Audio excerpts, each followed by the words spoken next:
Jaki Shelton Green travels North Carolina as the poet laureate appointed by the governor. She often shares inspiring words and messages of hope. Tonight, though, she and her husband are sharing a story as the victims of a violent crime.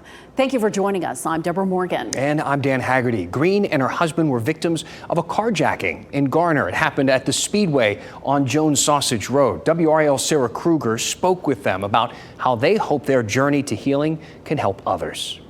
The couple stopped at this gas station, traveling from their home in Mebane on the way to Ocracoke. Jaki Shelton Green went inside and her husband got out of the car to look for something in the back seat. Next thing he knew, he was slammed to the ground. Of all the comings and goings at this gas station off of 40, it was Jaki Shelton Green and her husband, Abdul Lateef Fisher, who were victims of a carjacking. They believe they were targeted because of their age. I needed something from the rear seat.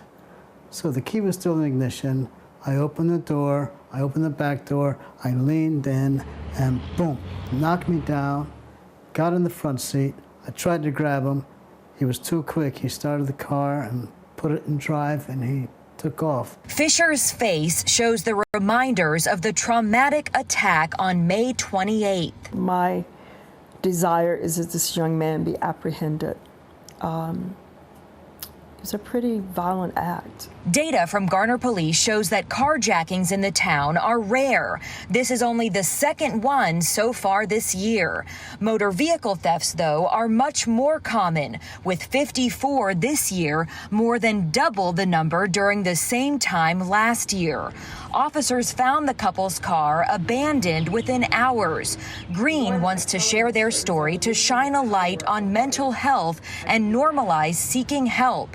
She and her husband both plan to start going to trauma therapy. I think our culture is a culture that does not always seek the resources available to us. There's so much stigma attached to mental illness and coping skills.